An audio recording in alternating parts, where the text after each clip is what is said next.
to the third reading. Will Clerk call a third reading?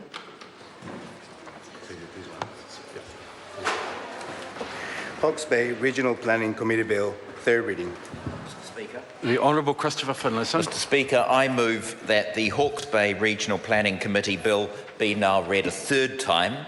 I acknowledge the iwi from the Hawke's Bay region involved in developing this legislation, welcome some familiar faces to the gallery, and I acknowledge that it's taken a long time to reach this very important milestone. I also acknowledge those who are representatives of the Hawke's Bay Regional Council. They too, like their iwi, have travelled a long way to be here in Parliament to listen to this, the third reading of the bill. To those of you who've worked so hard to make this possible, I offer you my very, very sincere thanks. It's been more than 5 years since Cabinet agreed to establish a planning committee of the Hawke's Bay Regional Council through legislation. The committee is the outcome of a significant amount of both careful and creative thinking about how best to manage the diverse and complex nature of the natural resources in the Hawke's Bay.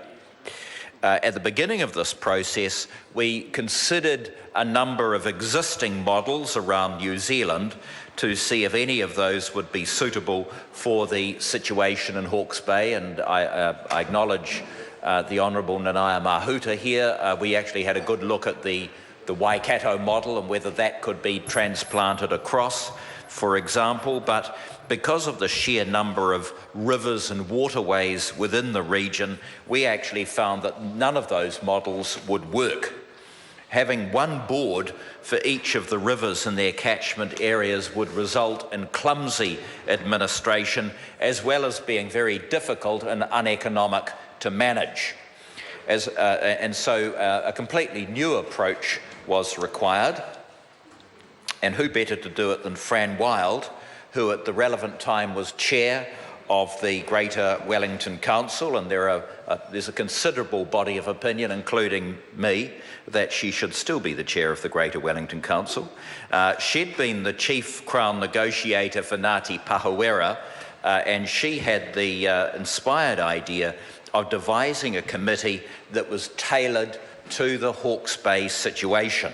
It's a committee that takes an overarching, collaborative and unified approach to resource management, so I acknowledge Fran's meticulous work. It's not the sort of once-over lightly superficial exercise that you would expect, or some may expect, Crown negotiators to get involved in. If you adopt that approach and in the interests of saving a few thousand here and there, then you fail. Not you, Mr. Speaker, of course, I'm talking about one. It is certainly not a recipe for success in treaty negotiations, hence the need for hard-working, dedicated treaty negotiators. In practical terms, this committee, which comprises equal numbers of council and iwi members, has already been successfully working in interim form. At least since 2012, the committee's been operating, and it's demonstrating the benefits of a coordinated and a collaborative approach from elected representatives from both the council and iwi in the Hawke's Bay region.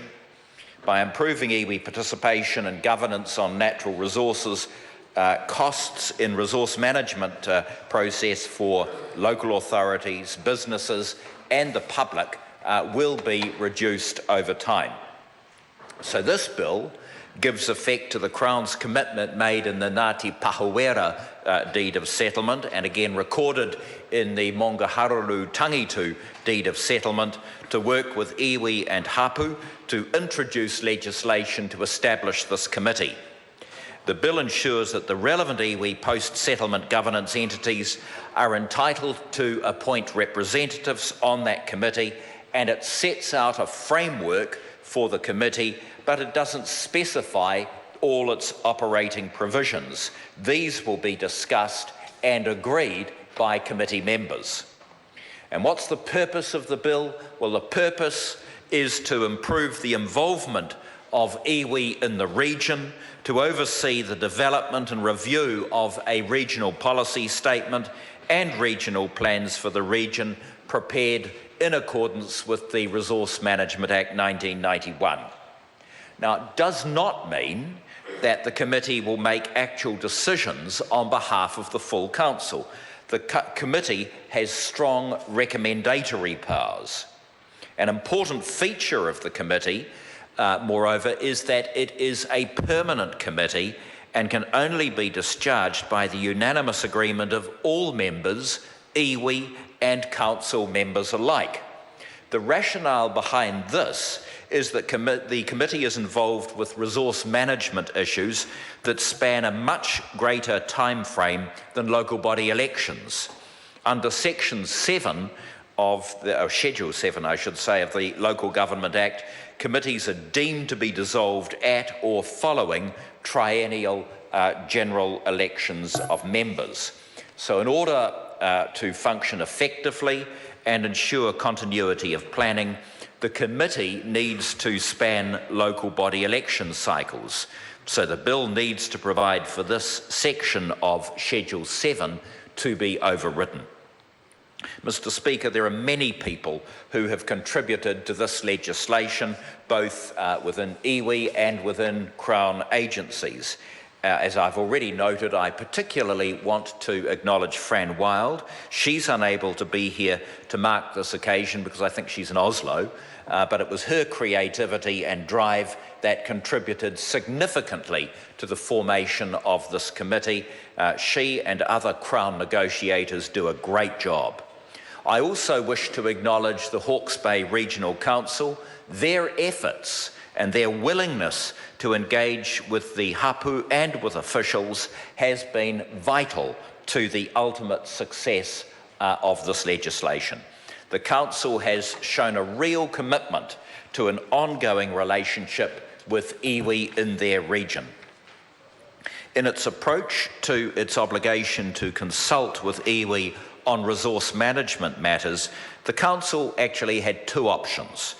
It could make separate arrangements over 7 separate catchment areas, or it could work with all iwi in the region to cover the whole of the region, and it chose the latter.